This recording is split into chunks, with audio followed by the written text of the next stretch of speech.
हरे कृष्ण सर्वांना. स्वागत आहे सर्वांचे. इस्कॉन मँगलोर तर्फे घेतल्या जाणाऱ्या ह्या 18 दिवसात भगवद्गीतेचे 18 अध्याय हा आपला उपक्रम आहे. तर तुमचं सर्वांचं मनापासून स्वागत आहे. अ, तर आपण ना थोडक्यात आपल्या ह्या उपक्रमाचं स्वरूप समजावून घेऊ. तर भगवद्गीतेमध्ये 18 अध्याय. हरे कृष्णा. प्लीज म्यूट राहा सगळेजण. हो. माताजी म्यूट करा तुम्ही सगळ्यांना. तर सगळ्यांनी आपले व्हिडिओ शक्यतो ऑन ठेवा आणि स्वतःला म्यूट ठेवा. आपल्याकडे एकच तास आहे आणि तो आपण व्यवस्थित वापरायचा आहे. हं? तर एवढी काळजी घ्या. सगळ्यांनी स्वतःला म्यूट ठेवा. तर आपलं कार्य हरे कृष्ण. तर आपलं स्वरूप कसं आहे, रोज आपण 1 तासामध्ये एक अध्याय पाहणार आहोत भगवद्गीतेचा. म्हणजे सारांश, त्या अध्यायाचा विचार प्रवाह साधारण काय आहे, तो आपण शिकणार आहोत. आणि आपल्या अभ्यासक्रमाचं ध्येय काय आहे, तर आपल्याला भगवद्गीतेच्या गहिराईने किंवा खोल अभ्यासासाठी तयार करणं. हा या उपक्रमाचा ध्येय आहे. कारण तुम्ही गीता अचानक शिकलात तर तुम्हाला ती कळणार नाही. तर आता ना तुम्हाला ओळख करून देते. माझं नाव तेजस्विनी संदीप तांबवेकर आहे. मी कोल्हापूरवरून जॉईन होते. मी तुम्हाला शिकवणार गीता आणि अजून पण येणार. क्षितिजा माताजी म्हणून आहेत आमच्या माताजी, त्या पण येतील आणि आमच्या वरिष्ठ माताजी आहेत, आमच्या ग्रुप हेड वगैरे, त्या पूजा माताजी, अन्वया माताजी असे पण एक एक तास तुम्हाला घेतील कधीतरी अध्याय. त्याच्यानंतर आपल्या ग्रुपच्या ऍडमिन आहेत रेश्मा माताजी, रेश्मा भोईर माताजी, ज्या मुंबईवरून जॉईन होतात. हा तर त्या आपल्या ग्रुपच्या ऍडमिन आहेत आणि तुम्हाला कधीही काही प्रश्न पडला, काही मदत हवी असेल, तर तुम्ही अवश्य माताजींना मेसेज करा. माताजी तुम्हाला सर्व तो प्रकारची मदत करतील. हा आणि पहिल्या आपल्या कोहोस्ट आहेत योजना माताजी, ज्या आपल्यासाठी अध्यायाचं पठण करणार आहेत. तुम्ही जरा लवकर जॉईन होत चला आणि माताजी संस्कृत मधलं गीतेचं पठण करणार रोज, ते तुम्ही अवश्य ऐकत चला. त्याच्यानंतर कीर्तन करतील आणि मग आपला क्लास सुरू होईल. आणि त्या आपल्या कोहोस्ट पण असणार आहेत. आणि दुसऱ्या कोहोस्ट त्या मँगलोर वरून जॉईन होतात. योजना माताजी. आणि आपल्या दुसऱ्या कोहोस्ट संजना माताजी आहेत आणि संजना माताजी UAE वरून जॉईन होणार. तर तुम्ही ग्रुपमध्ये काही प्रॉब्लेम आला तर आपल्या ऍडमिन किंवा कोहोस्ट यांची व्हॉट्सअपवर मेसेज करून मदत घेऊ शकता.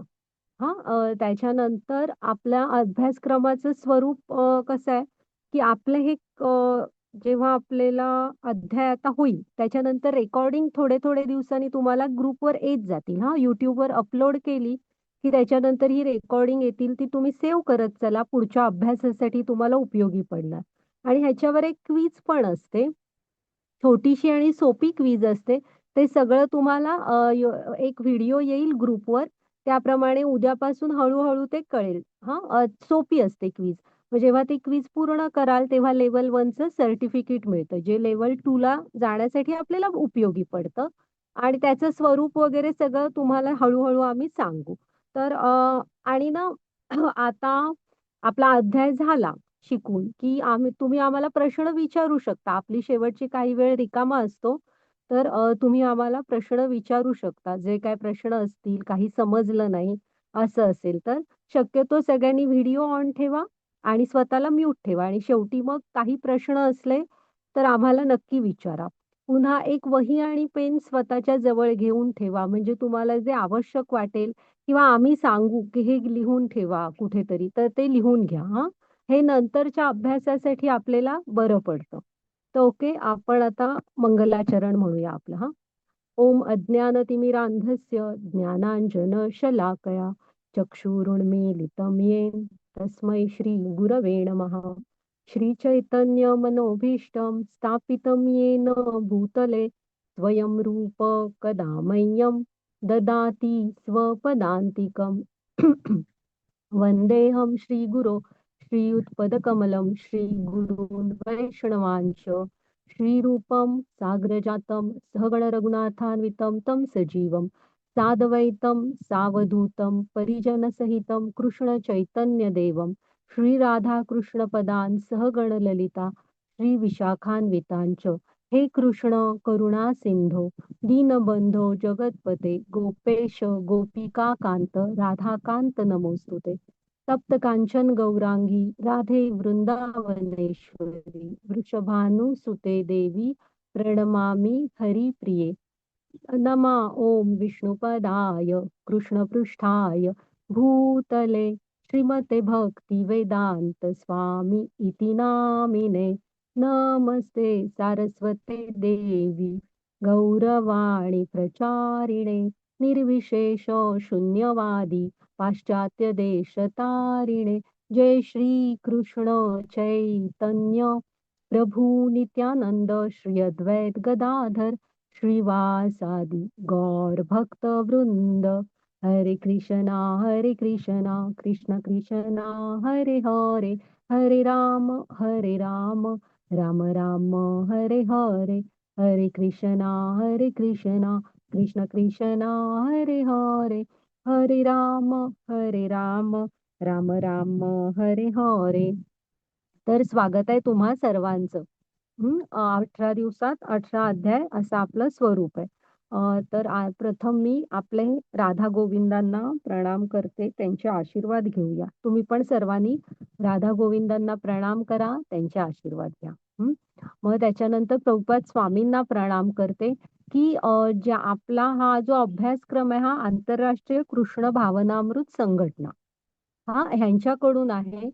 तर प्रभुपाद स्वामींनी त्याची स्थापना केली. तर त्यांना प्रणाम करूया, ज्यांनी अतिशय सोप्या शब्दामध्ये गीता, भागवतम ह्याचं लिखाण केलं आणि सर्वांपर्यंत ते ज्ञान पोचावं ह्यासाठी आपलं जीवन पूर्ण खर्च केलं.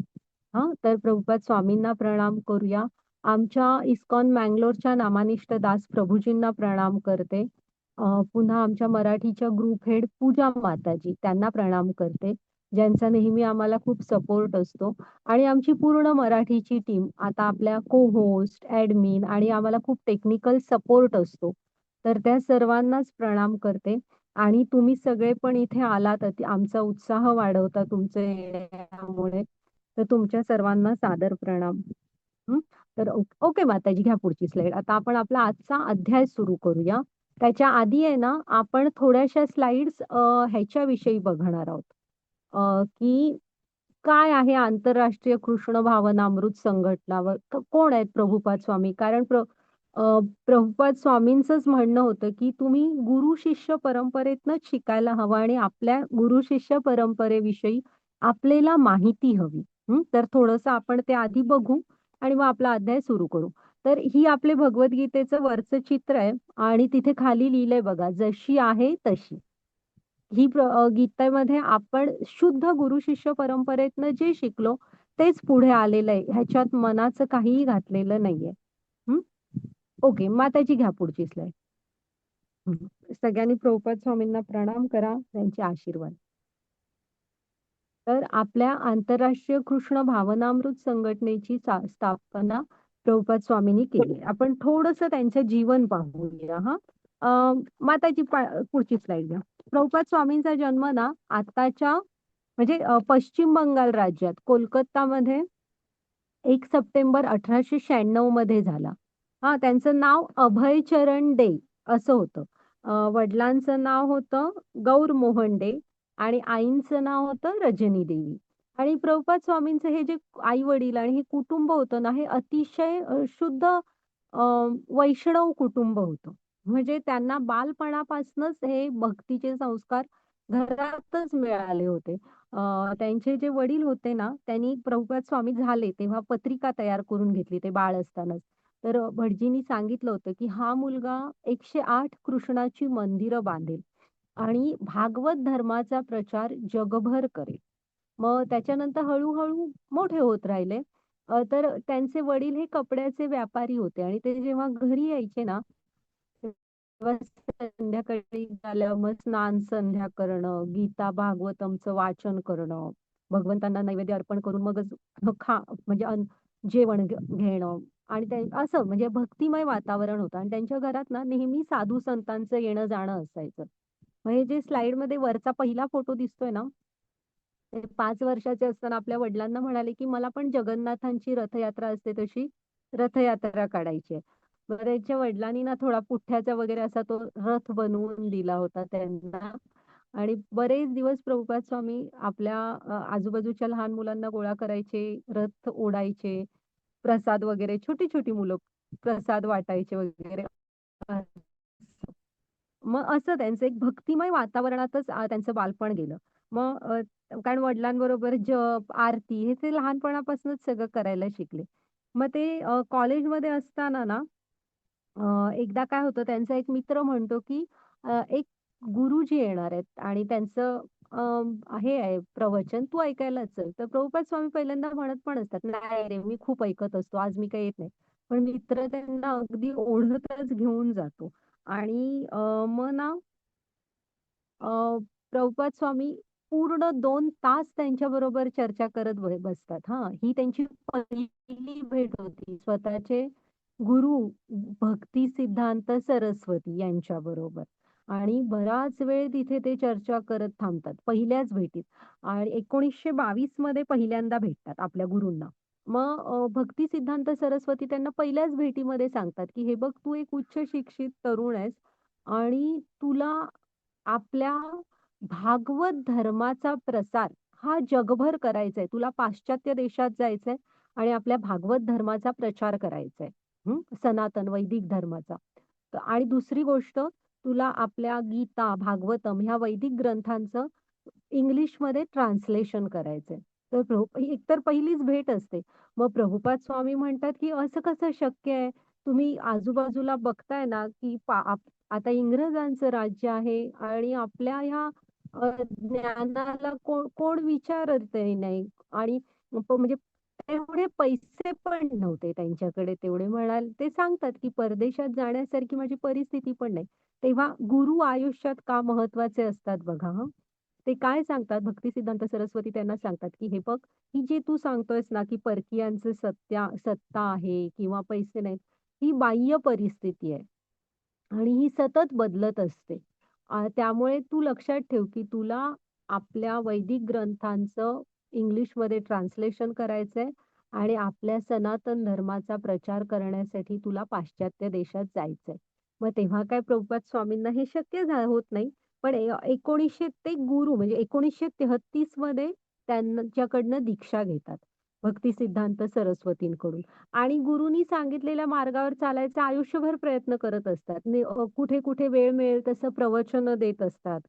भगवद्गीतेवर वगैरे. मग त्यांच्या लक्षात येत असतं, माणसं जमा होतात, आवडीने ऐकतात. पण काय होतं माहितीये, घरी गेलीत की सगळं विसरल्यासारखं असं होत असतं. मग बॅक टू गॉडहेड अजूनही ते इस्कॉनचं पत्रक सुरू आहे, मासिक. हां, जाऊ देवाची या गावा म्हणून.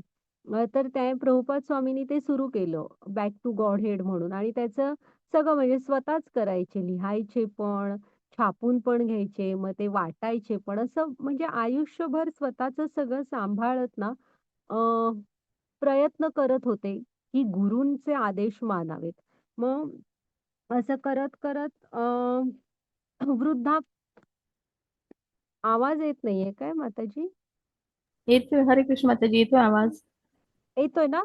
माताजी आवाज येत नसला तर तुम्ही जरा इंटरनेट व्यवस्थित आहे अशा ठिकाणी पहा, बसा. नाहीतर मग लिव्ह व्हा आणि परत जॉइन करा. हं. जरासे इंटरनेटचे प्रॉब्लेम असले की आवाज येत नाही. हां. मग प्रभुपाद स्वामी ना शेवटी कितीमध्ये 1959 मध्ये मात्र संन्यास घेतात आणि उरलेलं आयुष्य म्हणतात, की आता फक्त भक्ती. मग 1959 मध्ये संन्यास घेतल्यानंतर ना तोपर्यंत मात्र ना आयुष्यभर ह्याचं आपल्या ग्रंथांचं इंग्लिशमध्ये ट्रान्सलेशन वगैरे करत होते हां. आणि मुख्य म्हणजे आजही बऱ्याच युनिव्हर्सिटीजमध्ये वैदिक धर्माचा अभ्यास करताना प्रभुपाद स्वामींची पुस्तके ही प्रमाणित ग्रंथ म्हणून अभ्यासले जातात. हां. मग त्याच्यानंतर त्यांना नेहमी वाटत असतं, की आपल्या गुरूंनी सांगितलं होतं, की तुला आपल्या धर्माचा प्रचार करण्यासाठी पाश्चात्य देशात जायचंय. आणि होतं काय, तेव्हाही त्यांच्याकडे पैसे नसतात. मग त्यांच्या ना सिंधिया शिपिंग कंपनीच्या एक मालकीणबाई असतात. सुमती देवी मुरारी म्हणून. मग त्यांच्या ओळखीच्या असतात त्या. मग ते त्यांच्याकडे जातात आणि म्हणतात, की तुम्ही मला अमेरिकेला जायचं एक तिकीट द्या. तर जहाजाचं हं. तर त्या म्हणतात तुमचं वय पहा, आता तुम्हाला हा प्रवास झेपणार नाही. मग पहिल्यांदा नाहीच म्हणतात. मग प्रभुपाद स्वामी परत एकदा जातात. तर मग त्या म्हणतात की देते म्हणून आणि त्या देतात. पण हे मालवाहू कार्गो शिप होतं हां. मग मालवाहू जहाजातला तो प्रवास 1 महिन्याचा जवळ-जवळ प्रवास होतो आणि म्हणजे 13 ऑगस्ट 1965 मध्ये. मग त्याची पुढची स्लाईड घ्या. जलदूत नावाचं जहाज होतं ते. त्या जहाजाने ना प्रभुपाद स्वामी अमेरिकेला जायला निघतात आणि जवळनं फक्त 40 की किती रुपये असतात. हां, त्या डॉलरमध्ये ते काही फारसे नसतातच. हे काही नाही आणि स्वतःचे थोडेसे ग्रंथ, जपमाळ वगैरे एवढंच थोडंसं काही तिकडे कोण ओळखीचं जास्त नाही, काय नाही आणि फक्त कृष्ण. मग ते विचार पण येत असतो, की मी चाललोय तर वेगळी संस्कृती, वेगळे लोक ह्यांच्यामध्ये कोण माझं ऐकणार? असं त्यांना तेव्हा प्रवासात वाटत पण असतं. तर त्यांना ना एक स्वप्न पडतं आणि दिसतं, की ते जे जलदूत जहाज असतं ना, त्याला असं खालून कृष्णाने हात लावलाय आणि ओढतंय. मग म्हणतात, की चला कृष्ण आपल्याबरोबर आहेत आणि गुरूंची आज्ञा आहे, आपण जायलाच हवं. आणि हा ॲक्चुअली प्रवास खूप हा कार्गो शिपचा त्रासदायक प्रवास असतो. त्यांना 2 हार्ट अटॅक पण येऊन जातात त्या प्रवासामध्ये. मग त्याच्यानंतर जेव्हा तिकडे जातात ते बोस्टनला जातात. तिकडे मित्राच्या मुलग्याकडे उतरतात. पण तिथून न्यूयॉर्कला जातात आणि न्यूयॉर्कमध्ये ना ते 2 नंबरचे चित्र आहे बघा. तसं रोज संध्याकाळी एका गार्डनमध्ये ना हरे कृष्णाचा जप करत बसत असतात. कीर्तन म्हणजे हरे कृष्ण असं कीर्तन करत असतात. तर ना हे आजूबाजूची मुलं अशी येत असतात. हे कोण आहेत? हे काय म्हणतायत? मग असं-असं ते विचारत असतात. मग प्रभुपाद स्वामी त्यांना माहिती वगैरे देत असतात. असं करत माणसं जोडली गेलीत आणि 1966 मध्ये न्यूयॉर्कमध्ये आंतरराष्ट्रीय कृष्ण भावनामृत संघटना ह्या संघटनेची प्रभुपाद स्वामींनी स्थापना केली. हां, मग त्याची पुढची स्लाईड घ्या. आणि त्याच्यानंतर जगभर कृष्ण भक्तीचं एक आंदोलन उभं केलं. खूप मंदिरं उभी केली जगभर आणि ह्या म्हणजे संघटनेच्या माध्यमातून कृष्ण भावनेचा प्रचार-प्रसार एवढंच आपलं ध्येय आहे. आणि बऱ्याच ग्रंथांचं लिखाण केलं. सोप्या शब्दामध्ये लिहिले. हां, तर हे आपला आलं ना तुमच्या लक्षात काय आहे इस्कॉन? आंतरराष्ट्रीय कृष्ण भावनामृत संघटना. ओके आणि प्रभुपाद स्वामी. ओके, मग त्याची पुढची स्लाईड घ्या. बरेच मात्र पूर्ण जगभर ते बघा, जगभर प्रचार-प्रसार केला. ओके. हां. आणि कृष्ण मंदिरांची स्थापना केली. ओके. हां. हे सगळीकडे पोहोचली होती बघा मंदिरं. हां, तर आता हे आपला जो उपक्रम आहे ना, तो इस्कॉन मंगलोरकडून घेतला जातो. मग त्याची पुढची स्लाईड घ्या. तर हे आपले इस्कॉन मंगलोरचे हे राधा गोविंद आहेत. मंदिर हल्लीच बांधून पूर्ण झालंय नवीन. तुम्ही मंगलोर साइडला गेलात, तर अवश्य आपल्या मंदिराला भेट द्या. आणि आपले कसं झालं आपला हा उपक्रम जो आहे ना, म्हणजे नामानिष्ठदास प्रभूजी हे मंदिराचे अध्यक्ष आहेत. ते म्हणजे ऑफिसमध्ये, कॉलेजमध्ये असं जाऊन गीता भागवतमचा प्रचार-प्रसार करायचे. पण कोरोनाच्या वेळेत काय झालं, सगळंच बंद झालं. सगळीजण आतमध्ये अडकलीत. मग आता काय करायचं? म्हणून मग ऑनलाईन गीतेचा क्लास सुरू केला. तो पहिल्यांदा इंग्लिशमधून केला, की 18 दिवसात 18 अध्याय शिका. तर त्याला खूप उत्स्फूर्त प्रतिसाद मिळाला. मग त्याच्यानंतर वेगवेगळ्या भाषांमध्ये झाला तो आणि कोरोनाच्या लाटा काही निघून गेल्या. पण हा उपक्रमाला खूप उदंड प्रतिसाद मिळतो. त्यामुळे हा उपक्रम सुरू राहिला आणि ह्या ज्या आपण आता स्लाइड्स पाहाल तुम्ही, तर ह्या सगळ्या स्लाइड्स नामानिष्ठदास प्रभूजींनी स्वतः तयार केलेल्या आहेत. आणि तुम्ही शिकाल आणि त्याच्यानंतर गीतेचं स्वतः पण वाचन करा अवश्य. तेव्हा तुम्हाला कळेल, की ह्या स्लाइड्समुळे गीता शिकणं आणि सोपं जातं. तर त्यातनं हा आपला उपक्रम सुरू झाला. मग त्याची पुढची स्लाईड घ्या. तर नामानिष्ठदास प्रभूजी ह्यांनी आय-आय-टी कानपूरमधून बी-टेक केलेलं आहे. आणि अवश्य आपल्या मंदिराकडे ला तुम्ही भेट देऊ शकता. आणि मंदिराकडून बरेच उपक्रम राबवले जातात. हळू-हळू ग्रुपवर तुम्हाला त्याची माहिती पण येईल. मग त्याची पुढची स्लाईड घ्या. हां, हे आपले नामानिष्ठ दास प्रभूजी त्यांना प्रणाम करूया.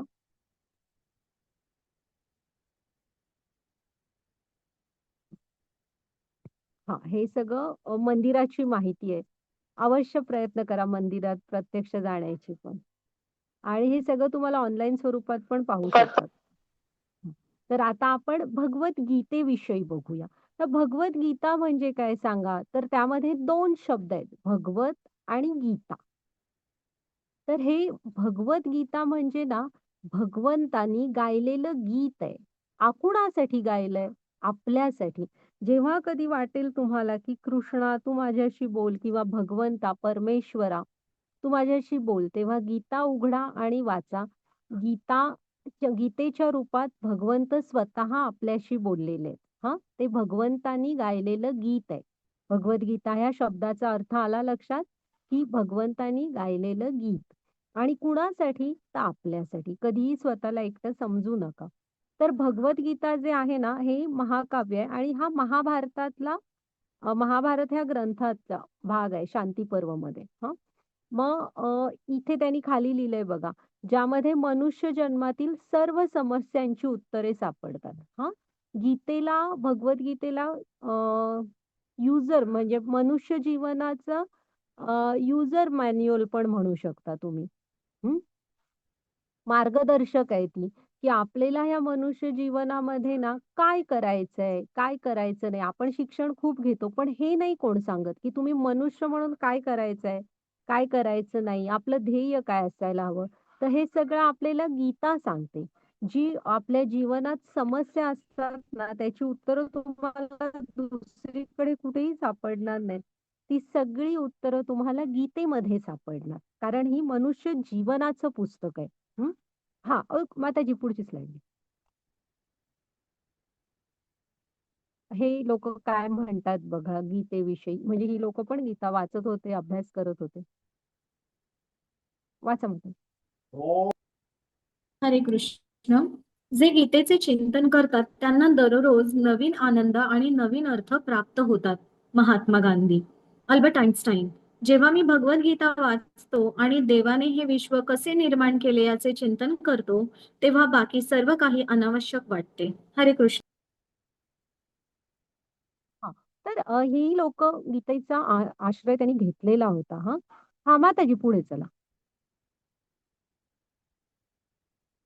हं. ही आपली गुरु शिष्य परंपरा आहे. मगाशी म्हटलं ना, आपल्या भगवद्गीतेच्या वरतीच लिहिलेलं आहे. जशी आहे तशी. मग का लिहिलंय जशी आहे तशी? तर ॲज इट इज. का? तर इथे मनाचं कुणी काही घातलेलं नाहीये. जे गुरुनी शिकवलं ते जसंच्या तसं तुम्हाला सांगतोय. हां. त्यामुळे ही शुद्ध स्वरूपातली आहे. ह्यामध्ये मिसळलेलं काही नाहीये बाहेरचं. म्हणून तिथला म्हटलेलं आहे. जशी आहे तशी. मग ही आपली गुरु शिष्य परंपरा पहा. आता वाचून योजना माताजी वाचा तुम्ही. कानावरून जाऊ द्या आपली आणि हे गीतेमध्ये पण आहे हां. हरे कृष्ण. भगवद्गीता जशी आहे तशी या गुरु शिष्य परंपरेद्वारे प्राप्त झाली आहे.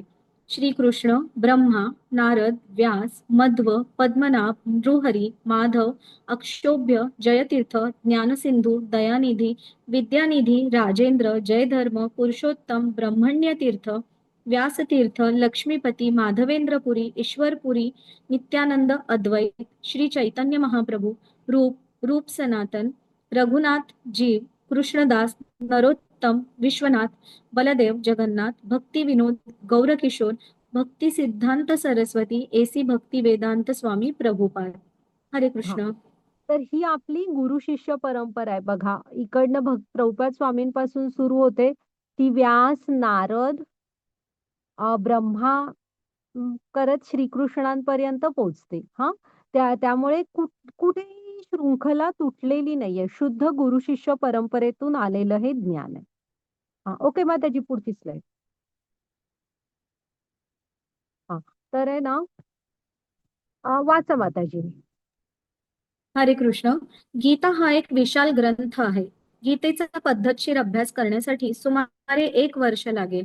18 दिवसात आम्ही ते करू शकत नाही, तर आम्ही कृष्ण आणि अर्जुन यांच्यातील विचारांच्या प्रवाहावर लक्ष केंद्रित करत आहोत. उद्देश गीतेच्या सखोल अभ्यासासाठी तयार करणे. हरे कृष्ण.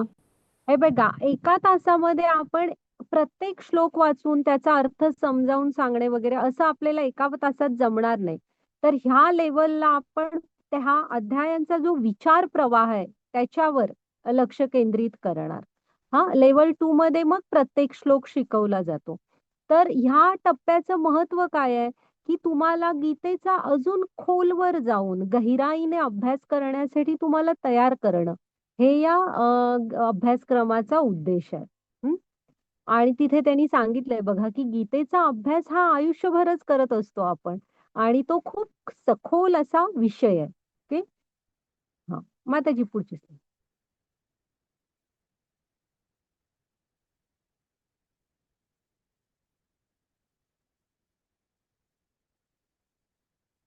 हा, भगवद्गीतेमध्ये एकूण किती श्लोक आहेत? 700 श्लोक आहेत. हा, किती कॉम्पॅक्ट अशी आहे बघा ती.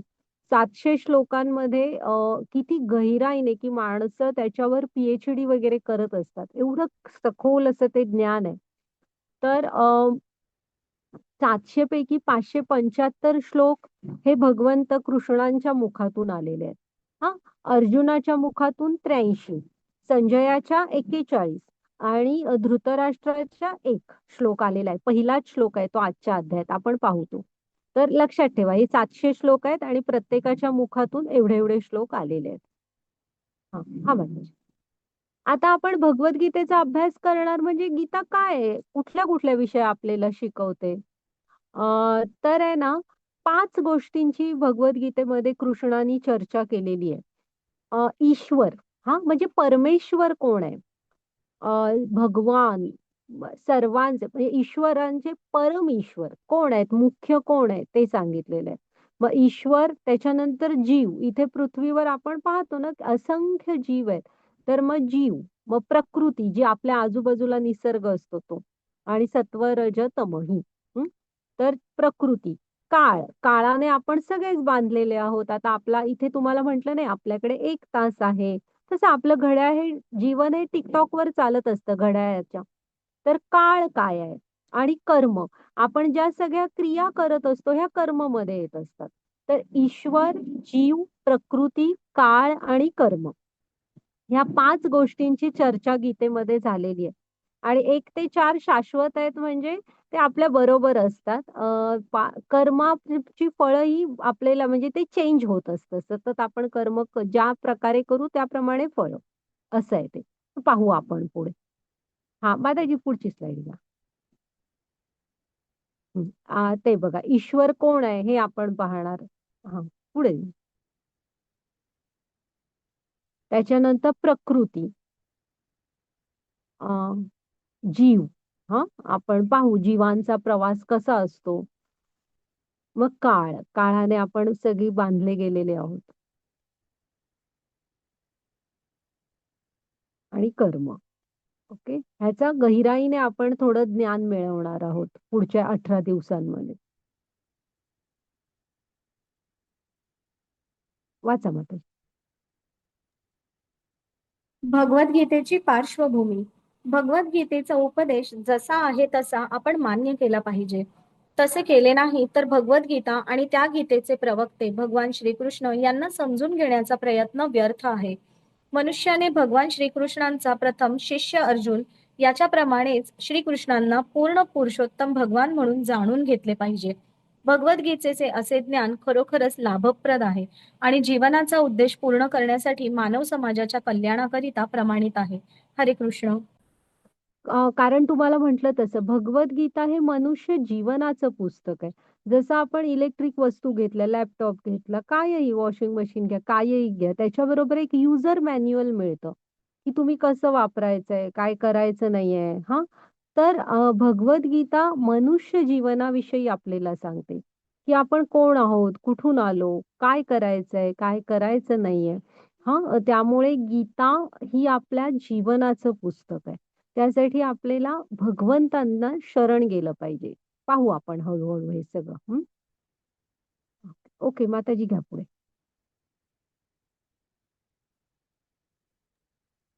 हरे कृष्ण. आता हा वाच. अर्जुन भगवान श्रीकृष्णांचा सखा असल्यामुळे अज्ञानाच्या पलीकडे होता, परंतु कुरुक्षेत्राच्या युद्धभूमीवर त्याला जाणीवपूर्वक अज्ञान टाकले गेले. त्यामुळे तो जीवनाच्या समस्यांविषयी भगवान श्रीकृष्णांना प्रश्न विचारू शकला आणि श्रीकृष्णांनी मनुष्याच्या भावी पिढ्यांच्या कल्याणार्थ या समस्यांचे समाधान करताना भगवद्गीतेचे ज्ञान दिले. हरे कृष्ण. माताजी, आवाज क्लिअर आहे का माझा? हा, मला येतोय व्यवस्थित. मस्त आहे माताजी, व्यवस्थित येतोय. व्यवस्थित आहे ना? हरे कृष्ण. जर का आवाजाचा प्रॉब्लेम येत असेल ना, तर जरा असं इंटरनेट व्यवस्थित असेल अशा ठिकाणी बसा. नाहीतर मग परत जॉइन करावं लागेल. लिव्ह व्हा आणि परत जॉइन करा. हां, तर भगवद्गीतेची पार्श्वभूमी थोडी समजावून घ्या. कसं होतं, दोन्ही म्हणजे कौरवांचं आणि पांडवांचं असं सैन्य ना समोरासमोर उभं होतं आणि शंख वगैरे फुंकले गेले होते. कोणत्याही क्षणी युद्ध सुरू होणार होतं. अशा वेळेस अर्जुन काय म्हणतो, "कृष्णा, माझा रथ मधोमध घेऊन चल. मला बघायचंय, की मी युद्ध कुणाबरोबर करतोय." आणि तिथून पुढे आपल्याला सगळ्यांना माहित आहे, की अर्जुन म्हणतो, की मला युद्ध नाही करायचं वगैरे आणि मग भगवंत त्याला गीता सांगतात. हं. तर आपल्याला असं नाही वाटायला हवं, की कृष्णानी गीता ही फक्त अर्जुनाला सांगितली आहे. आमचं काय त्याच्यामध्ये? आम्हाला काय तिचा उपयोग? असं नाहीये. तर भगवंतानी अर्जुनाचं निमित्त करून आपल्या सर्वांसाठी गीता सांगितलेली आहे. हां, गीता कुणासारखी आहे? सूर्यप्रकाशासारखी आहे. तुमचा अ, देश, जात, धर्म, तुम्ही स्त्री-पुरुष, काय इव्हन मनुष्यांना जरा ब्रेन चांगला आहे म्हणून, नाहीतर प्राण्यांना पण शिकता आली असती तर चाललं असतं. कशाचंच बंधन नाहीये. गीता ही सगळ्यांसाठी आहे. जसा सूर्यप्रकाश प्रत्येकासाठी आहे. तो वनस्पतींसाठी आहे, प्राणीमात्रांसाठी आहे आणि तो जीवनच देतो. जिकडे जातो तिकडे सूर्यप्रकाश हा आपल्याला गरजेचा आहे. कारण वनस्पती सूर्यप्रकाशाचा वापर करून अन्न बनवतात आणि त्यावर पुढे सगळं सुरू आहे. त्यामुळे गीता ही सूर्यासारखी आहे. ती सर्वांसाठी आहे. ओके. असं नाही की फक्त अर्जुनासारखी आहे. अर्जुनासाठी आहे. तर इथून पुढे ना अर्जुनाचं एक नाव आहे बघा, पार्थसारथी. सॉरी, कृष्णांचं एक नाव आहे पार्थसारथी. तसं अर्जुनाने जशी आपल्या जीवनाची दोरी भगवंतांच्या हातात दिली ना, तसं आता तुम्ही पण अर्जुनाला बघा हळू त्याच्या समस्या काय होत्या, मग त्याने काय केलं.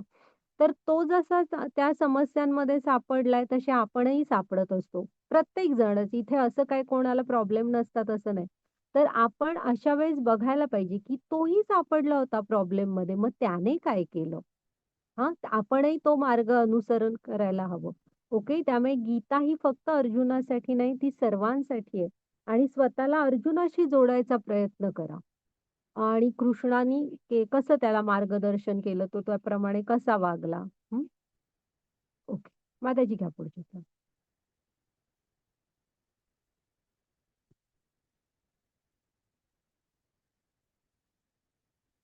हां, तर गीता महात्म्य म्हणजे ना गीतेचा तुम्ही अध्याय पठण कराल किंवा गीतेचं पठण पूर्ण झाल्यावर गीता महात्म्य म्हणायचं असतं.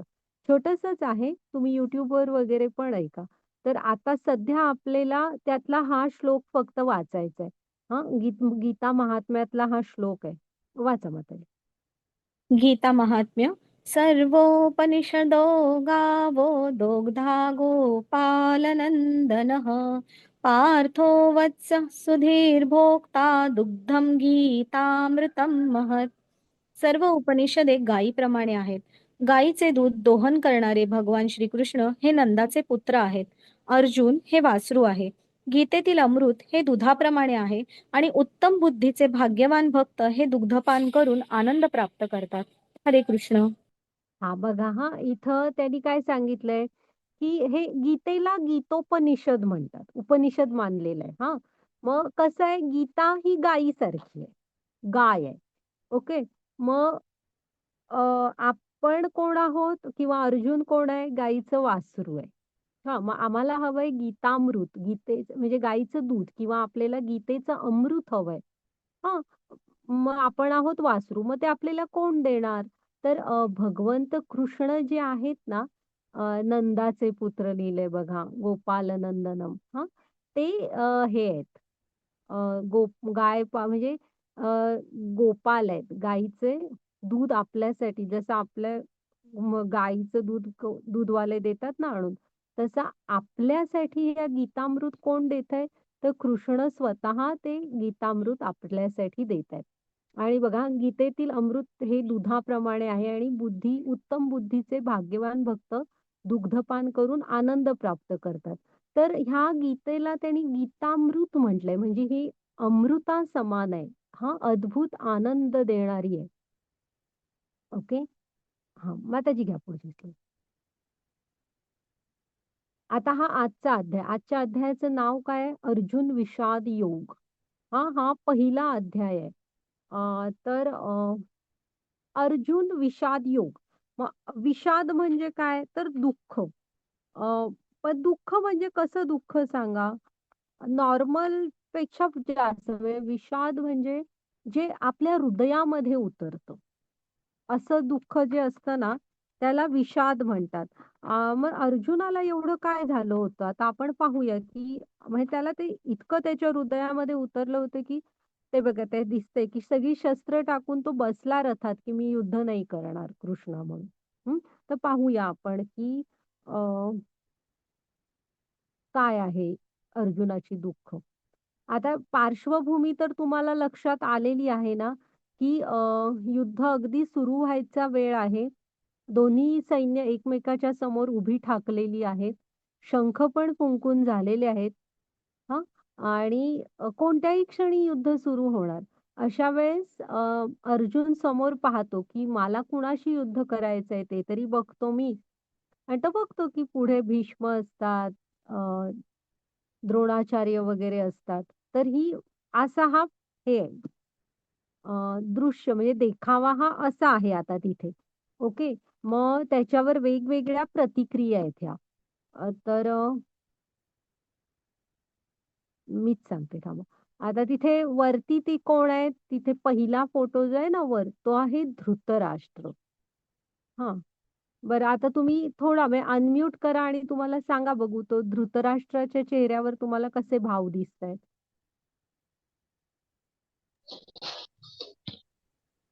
त्यांच्या चेहऱ्यावरती की युद्धभूमीवर काय चालू आहे हो, हा बरोबर आहे. प्रश्न माताजींनी उपस्थित बरोबर झाला. सांगितलं. चिंतेचे हां, त्यांचे चिंतेचे हो, बरोबर आहे. गंभीर, बरोबर आहे. म्हणजे ना गंभीर त्याचा चिंतेचे म्हणजे बर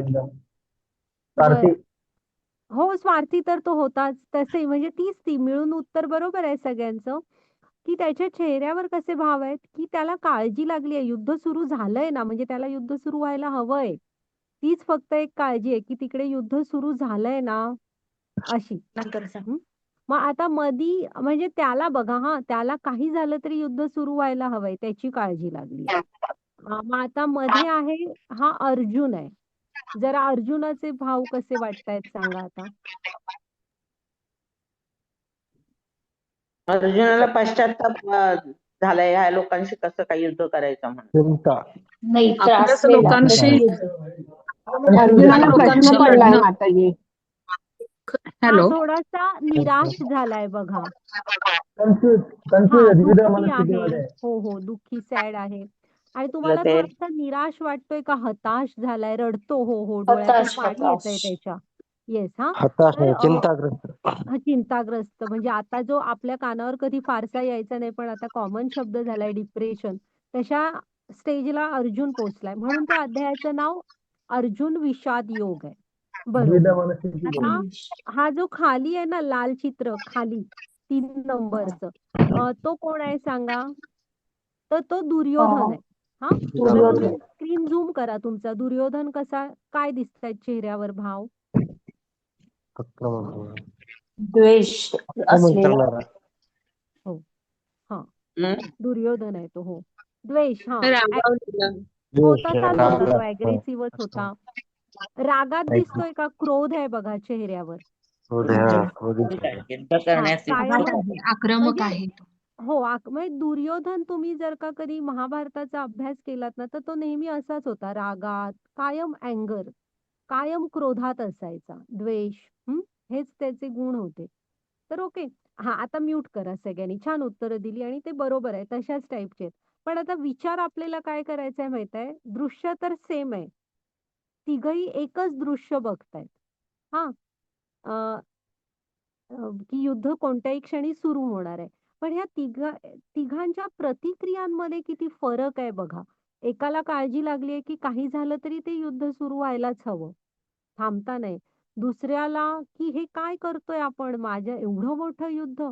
आणि तिसऱ्याला मात्र ते तिकडे पुढेचा श्लोक कळला, की तुम्हाला कळेल, की का तो रागात आलाय ते. तो जातो गुरु द्रोणांकडे ते. हां. तर ह्या एकाच दृश्यावरच्या 3 वेगवेगळ्या प्रतिक्रिया आहेत. हां, लक्षात ठेवा. म्हणजे गीता आपल्याला मनुष्य जीवनाविषयी सांगते ना, ती कशी सांगते ते बघा. ओके. हां, मग आता जी पुढची स्लाईड आहे. आज फक्त थोडं महाभारताचं बॅकग्राऊंड आहे. उद्यापासून खरी गीता सुरू होते. मग महाभारताचं बॅकग्राऊंड नाहीये. मग तात्विक चर्चा आहे. हां. नाही हरे अनम्यूट कृष्ण. करा.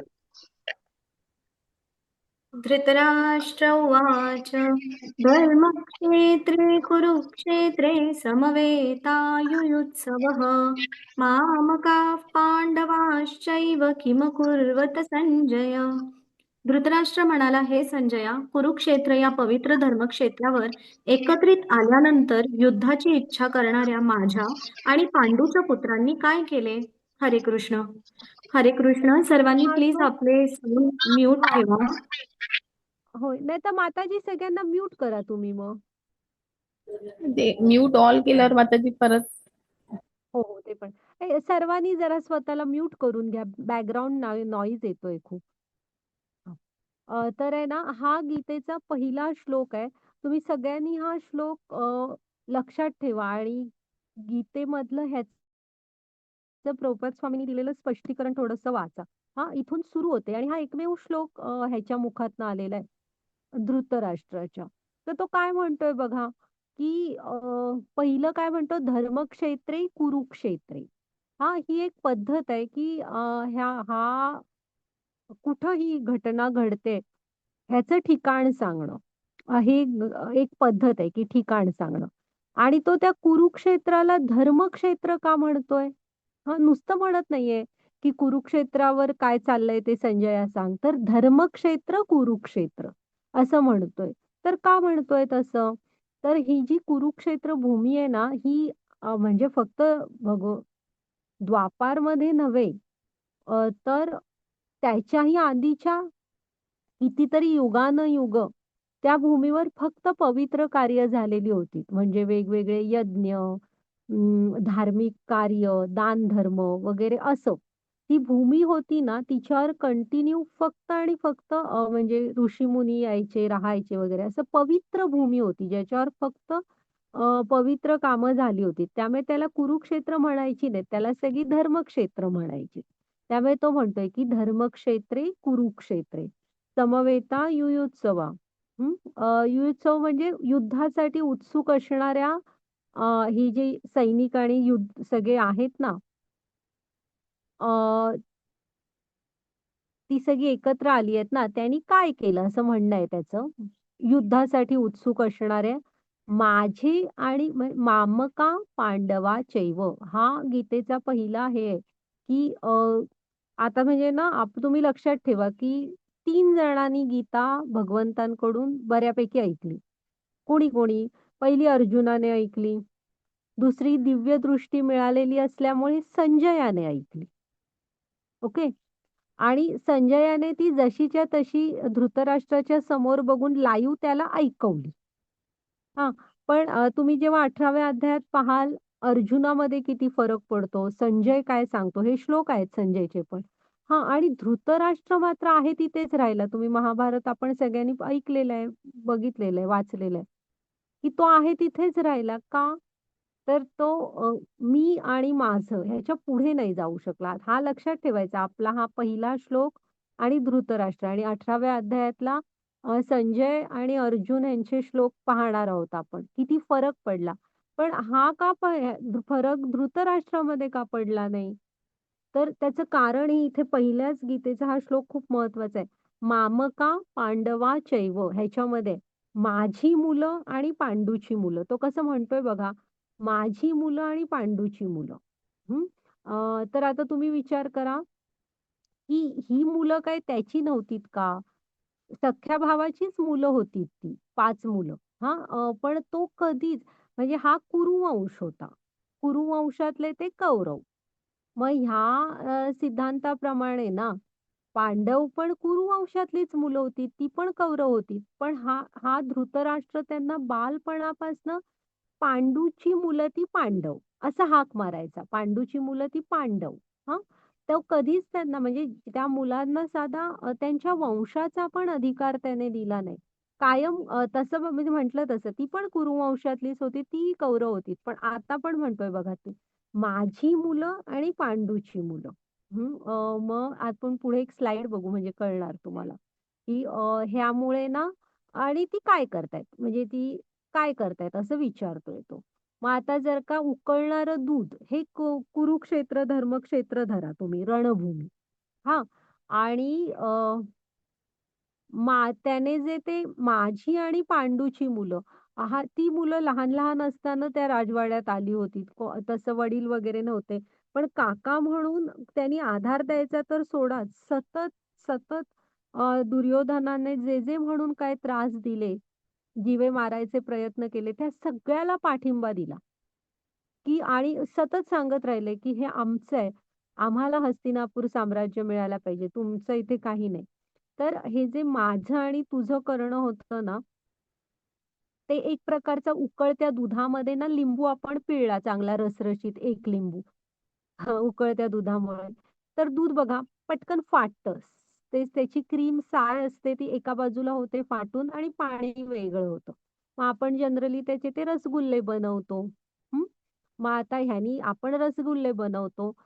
पण ह्या मामका पांडवाच्या मुळे प्रत्यक्षात युद्धामध्ये काय झालं ते आपल्याला सगळ्यांना माहीत आहे. हं. ओके. हां, मग त्याची पुढची स्लाईड आहे. तर हा खूप महत्त्वाचा श्लोक आहे, की आपल्याला भगवंतांकडे जायचं असेल, तर हे मी आणि माझ्याच्या पलीकडे जावं लागतं. आणि हे एकाच सीनवर ह्या प्रतिक्रिया आहेत. हां, आता ह्याला असं वाटतंय. आता हे काय म्हणतोय बघा. अ, दुर्योधन. वाचा, वाचा. हरे कृष्ण. हे आचार्य, तुमचा बुद्धिमान शिष्य द्रुपदपुत्र याने कौशल्याने रचलेली ही विशाल पांडव सेना पहा. हरे कृष्ण. आता एक बघा तिथे ना पूर्वी प्रत्येक जण आपल्या आपल्या सैन्याची एक रचना करायचा व्यूहरचना म्हणतात ना.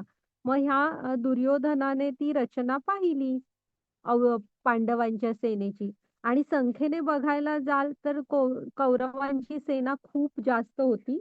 पांडवांची सेना खूप कमी होती. तरी सुद्धा ती रचना बघितल्यावर ना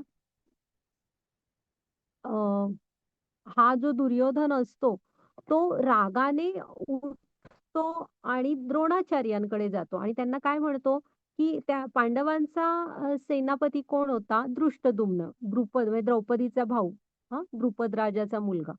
तर त्याचे गुरु पण गुरु द्रोणच होते. तर तो सांगतो, की "बघा, बघा, तुम्ही त्याला ती सगळी युद्धकला शिकवलीत आणि तो कसा आता आपल्याच विरुद्ध वागतोय किंवा ती वापरतोय." तर आता इन शॉर्ट हे सगळं आता तसं बघायला गेलं तर धृतराष्ट्र हा नावापुरता राजा होता.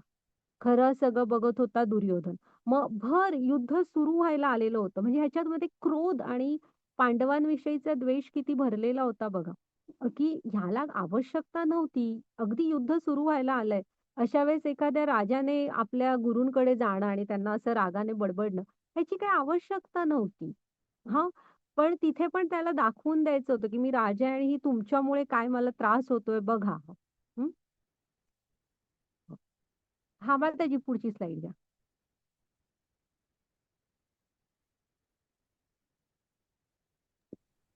सघोषोधार्तराष्ट्राणां हृदयानि व्यदारयत् नभश्च पृथिवीं चैव तुमुलोऽभ्यनुनादयन्. हा विविध प्रकारचा शंखनाद वाढतच गेला. या निनादाने आकाश व पृथ्वी तल दुमदुमून गेले आणि धृतराष्ट्र पुत्रांची हृदये विदीर्ण झाली. हरे कृष्ण. आता ना प्रत्येक बाजूनी शंख फुंकले गेले ना, तुम्ही वाचा अध्याय मग त्याच्यामध्ये आहेत शंखांची नावं वगैरे पण दिलेली आहेत. अर्जुनाचा कृष्णाच्या शंखांना काय म्हणतात वगैरे असं सगळं दिलेलं आहे. तर हा जो शंखनाद होता ना, तो वाढत गेला. आकाश पूर्ण भरून राहिलं. ह्या आवाजाने शंखांच्या. ओके. मग हे बघा, आकाश आणि पृथ्वी तल दुमदुमून गेले. धृतराष्ट्रपुत्रांची हृदये विदीर्ण झाली. आता इथे की नाही असं म्हटलेलं नाहीये की कौरव सेनेची हृदये विदीर्ण झाली, पांडव सेनेची हृदये विदीर्ण झाली. कारण अख्ख्या पृथ्वीवरचे राजे कुठल्या ना कुठल्या बाजूला एकतर पांडव नाही तर एकतर कौरव त्यांच्या बाजूला येऊन मिळालेलेच होते. मग तसं स्पेसिफिक फक्त का धृतराष्ट्रपुत्रांची हृदय विदीर्ण झाली म्हणतायत? आणि विदीर्ण होणं म्हणजे काय असतं? तर छातीत धस्स होणं.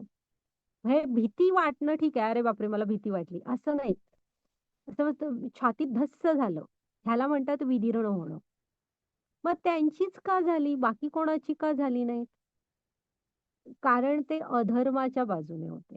त्यांना हे पुरेपूर माहित होतं की आपण हे जे आयुष्यभर करत आलेलो आहे हा पूर्ण अधर्म आहे. आणि तेव्हा लोक फार विचार करायची, मी हे वागतोय हे धर्माच्या बाजूने योग्य आहे की नाही. आणि त्यांना पूर्ण माहित होतं की आपण अधर्माच्या बाजूने आहोत. म्हणजे कसं माहित आहे, आता तुम्ही रोडवरून चाललाय आणि एक पोलिसांची गाडी मोठा आवाज करत आपल्या शेजारून गेली, तर आपण काय म्हणू की बाबा पोलीस कुठल्या तरी चोराच्या मागे लागलेत. हं. आणि जो चोर असेल त्याच्या कानावर जेव्हा सायरन पडणार तेव्हा त्याच्या हृदयात होणार की हा पोलीस पोहोचले आपल्यापर्यंत, धस्स होणार ना त्याच्या हृदयात. त्याला म्हणायचं हृदय विदीर्ण झालं भीतीने. तसं धृतराष्ट्रपुत्रांची झालीत का, तर ती अधर्माच्या बाजूने होती म्हणून. हं? हा मग त्याची पुढची स्लाइड.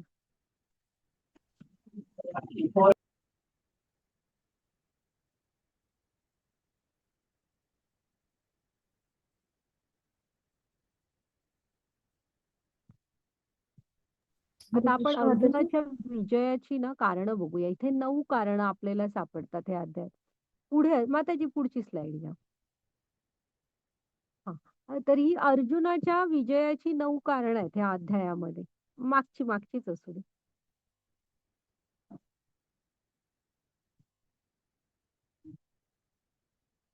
हा, इथे असू दे. तर पहिलं काय आहे, धर्मक्षेत्र. आताच म्हटलं तसं हे जे कुरुक्षेत्राची ही भूमी आहे ना, ह्याच्यावर युगानुयुग धार्मिक कार्य आणि पवित्र कार्य चालायचे, त्यामुळे ते धर्मक्षेत्र होतं. तिथं विजय हा सत्याचाच होणार होता, धर्माचाच विजय होणार होता. हा, त्यामुळे पांडवांचा विजय पक्का होता. दुसरा, दिव्य रथ. हा जो रथ होता अर्जुनाकडे हा अग्नीने त्यांना खास दिलेला होता आणि तो दिव्य रथ होता. कपिध्वजा. कपिध्वजा म्हणजे त्या रथावर तुम्हाला तो भागवत धर्माचा म्हणतात, ती भगवी ध्वजा जी आहे ना ती, तर ती त्याच्यावर तुम्हाला हनुमान दिसतायत का असे? कपिध्वजा म्हणतात त्याला. हा, ते माताजी दाखवतायत बघा, तिथे हनुमान आहेत. अर्जुनाने ना हनुमानांना विनंती केली होती की जशी तुम्ही रावणाबरोबरच्या युद्धामध्ये ना रामांना मदत केली होती, तशी ह्या अधर्माविरुद्धच्या युद्धामध्ये मला पण मदत करा. मग हनुमानाने अर्जुनाला सांगितलेलं की मी तुझ्या हा जो रथाचा हा ध्वजा असणार ना त्याच्यावर मी स्वतः असेल. त्यामुळे तो विजय अर्जुनाचा पक्का होता की तिथे हनुमान होते. मग त्याच्यानंतर शंखनाद. आता शंखनादाचा तो श्लोक आपण बघितला ना, शंखनाद ऐकल्यावर कसं धृतराष्ट्रपुत्रांच्या हृदये विदीर्ण झालीत. मग कारण ती अधर्माच्या बाजूने होती आणि विजय हा तिथे धर्माचा होणार होता. मग त्याच्यानंतर गांडीव. 3 आपल्या वैदिक ह्याच्यामध्ये धनुष्य फेमस आहेत. आपल्या प्रभू श्री रामचंद्रांचा शारंग, दुसरा शंकरांचा पिनाक आणि तिसरा अर्जुनाचा गांडीव. हा जो अर्जुनाचा गांडीव धनुष्य होता ना, तो विविध अस्त्रशस्त्रांनी सज्ज होता आणि शंकर स्वतः प्रसन्न होऊन त्याला पाशुपतास्त्र दिलं होतं. तर असा अतिशय सुसज्ज असा त्याचा धनुष्य होता, म्हणजे त्यामुळे जिंकणं त्याला सोपं होतं, तर शक्य होतं. त्यक्त जीविता. हा 2 अर्थांनी आचार्यांनी ह्याचं सांगितलेलं आहे. म्हणजे आता मगाशी आपण एक श्लोक बघितला बघा, दुर्योधन जातो आणि गुरूंना म्हणतो की तुमचा हा शिष्य कसा करत, म्हणजे त्याने कशी युद्धरचना व्यूहरचना केली आहे पहा जरा. तर त्याच्यानंतर तो पुढच्या श्लोकात काय म्हणतो माहितीये की असू दे, त्याला जाणवतं ना आपण खूपच जास्त विनाकारण चिडतोय. मग नंतर म्हणतो तो पुढच्या श्लोकात की असू दे आपल्याकडे पण प्राण त्यागायला तयार असणारे योद्धे आहेत. हा तो शब्द प्राण त्यागायला तयार असणारे असं ते त्यक्त जीविता त्याचा अर्थ आहे. मग आचार्यांनी दोन हे केले की एक अर्थ ठीक आहे की प्राण त्यागायला तयार असणारे योद्धे होते, दोन्हीकडे होते ते म्हणजे अर्जुनाच्या पण बाजूला होते, कौरवाच्या पण. हा एक झाला. आणि दुसरा की काही आचार्यांचं म्हणणं पडलं की कोणतंही काम जेव्हा आपण सुरू करतो, आरंभ करत असतो, शुभारंभ, तेव्हा शुभ बोलावं. हे जे त्यक्त जीविता प्राण त्यागायला तयार असणारं दुर्योधनाच्या मुखातून आलं, त्या आचार्यांनी फारसं शुभ मानलं नाही. अ, सुरुवातीलाच मृत्यूची चर्चा करायची गरज नसते. असंही म्हणू शकला असता की प्राणपणाने लढणारे आपल्याकडे पण योद्धे आहेत, असंही म्हणू शकला असता. मग ते त्यक्त जीविताचे दोन्ही अर्थ येतात की प्राण त्यागायला तयार असणारे योद्धे असं पण होतं आणि की ते जरा शुभ मानलं गेलं नाही की मृत्यूची चर्चा केली कुठलंही काम सुरू करताना. मग त्याच्यानंतर तो दिवस मोक्षदा एकादशीचा होता. हल्लीच झाली बघा डिसेंबरमध्ये गीता जयंती. मोक्षदा एकादशी दिवशी गीता जयंती साजरी केली जाते. त्या दिवशी कृष्णाने अर्जुनाला गीता सांगितली. मग भाग्यलक्ष्मी, कसं आहे कृष्ण जिथे असतात तिथेच लक्ष्मी म्हणजे भाग्यलक्ष्मी ह्या तिथंच असतात. त्यामुळे जिकडे कृष्ण होते अर्जुनाबरोबर होते, त्यामुळे भाग्यलक्ष्मी तिथं होत्या, त्यामुळे विजय हा तिथं होता. हा. आणि ऋषिकेश, ऋषिकेश ह्या शब्दाचा अर्थ काय आहे? इंद्रियांचे स्वामी. आपल्या सगळ्या इंद्रियांचे स्वामी कोण आहे? तत्वतः कृष्णांचं नाव आहे ऋषिकेश. मग जिथे सगळ्या इंद्रियांचे स्वामीच भगवंत ऋषिकेश जिथं आहेत, तिथंच भाग्यलक्ष्मी, तिथंच हनुमान, तिथेच सगळं धर्म, सत्य आणि तिथेच विजय. ही अर्जुनाच्या विजयाची 9 कारण आहेत, लक्षात ठेवा. हा. हा आता माताजी पुढची स्लाइड. आता आपण अर्जुनाच्या दुःखाची की अर्जुन विषाद योग आहे हा, की काय दुःख होती अर्जुनाला, की इतका अर्जुन हतबल झाला की अर्जुन काय साधा योद्धा नव्हता. श्रेष्ठ असा योद्धा होता तो. की तोच अर्जुन, तुम्ही ते श्लोक वाचा, हा अध्याय वाचा तुम्ही स्वतः, की तो कसं होतं की त्याच्या हातातनं शस्त्र गळून पडतं, पाणी डोळ्यातून यायला लागतं आणि हतबल होऊन बसतो. मग ना आपण पण अशा स्टेजला येतो. हा. आपल्याला पण काही सुचत नाही. मग त्यावेळेस एक गोष्ट करायची जी अर्जुनाने केली. त्याने आपल्या दुःखाची कारणं स्वतः शोधली. कारण तुमच्या दुःखाची कारणं बाकीची शोधू नाही शकत. ती तुम्हाला मार्गदर्शन करू शकतात. पण अर्जुनाकडनं ही पहिली गोष्ट शिका, की दुःख होतंय ना तर ते काय आहे? ते त्याने शोधलं आणि अर्जुनाने कृष्णाला सांगितलं, की ही मला दुःख आहेत म्हणून. म्हणून मी युद्ध करणार नाही. तर आपण बघूया तर त्याने काय कारण सांगितले. तर हे एक पहिली गोष्ट शिकायची, की तुमचे प्रॉब्लेम काय आहेत हे तुम्ही स्वतः शोधा आधी. फक्त त्यात गढून पडू नका, अडकून पडू नका. मग पहिलं सांगितलं की करुणा. हा. तो म्हणाला की मला दया येते. मग आता जी पुढे बघा सेपरेट स्लाइड आहेत काय. पहिलं कारण सांगितलं मला दया येते. मी म्हणजे नाही ठीक आहे, असू दे मागचंच ठेवा, की मी का हे करू? आम्हाला हस्तिनापूर साम्राज्य मिळावं म्हणून हे जे युद्ध आम्ही करणार आहोत त्याच्यामध्ये अपार मनुष्यहानी होणार. आणि त्यामुळे त्याला दया येत होती की नको, आपल्याला नाही मिळालं हस्तिनापूर तरी चालेल पण एवढा नरसंहार व्हायला नको. मग हे पहिलं. दुसरा आनंद नाही. आता इथे पण लक्षात ठेवा, तुम्ही काम करताना जे काय त्यामध्ये आपल्याला आनंद मिळायला हवा. मग अर्जुन काय सांगतोय की हे युद्ध करताना ना आणि ते युद्ध करून जे हस्तिनापूर साम्राज्य मिळेल ते मला आनंद नाही वाटणार. कारण मी कोणाशी लढतोय? माझे भाऊ, माझे आजोबा, माझे गुरु ह्यांच्याशी मी लढतोय आणि मला आनंद नाही वाटत आहे हे युद्ध करताना. मग तिसरं काय सांगतो? पाप. की गुरु हत्या, स्वकीयांच्या हत्या, ह्याचं पाप कृष्णा मी का डोक्यावर घेऊ? त्यापेक्षा मी युद्धच करत नाही असं तो सांगतो. तिसरं कारण काय सांगतो? पाप. मला नकोय माझ्या डोक्यावर हे पाप. मग कौटुंबिक परंपरा. हा. आता इथे कौटुंबिक परंपरा बऱ्याच 3 आहेत ह्या. म्हणजे तो एक राजा होता आणि तेव्हाचे राजे कसे होते माहित आहे ते प्रजेला आपल्या मुलाप्रमाणे जपायचे. प्रजा किती सुखी ह्यावरनं राजा कसा आहे हे त्यावेळेस ठरलं जायचं. म्यूट राहा, कोणाचा तरी आवाज येतोय. असं नव्हतं की राजा किती मोठ्या घरात राहतो वगैरे त्यावरनं प्रजा बघितली जायची, असं नाही. की प्रजा तुमची किती सुखी ह्यावरनं राजा कसा हे ठरलं जायचं. मग कौटुंबिक परंपरामध्ये तो कृष्ण म्हणतो अर्जुनाला प्रश्न पडतो म्हणजे तो कृष्णाला सांगतो की इथे बरेच करते सवरते पुरुष दोन्ही बाजूचे काय आपल्याला माहित आहे हातावर मोजण्या एवढी माणसं शिल्लक राहिली महाभारताच्या युद्धात. हा, मग म्हणतो खूप करते सवरते पुरुष घरात मधले मारले जाणार. मग जे पूर्वजांना आपण च्या वेळेस असतो ना आपण त्यांचं श्राद्ध करतो, त्यांना तर्पण देतो. हे कोण करणार म्हणतो? पूर्वजांची ना तर्पण अर्पण करणे वगैरे हे सगळं कोण करणार?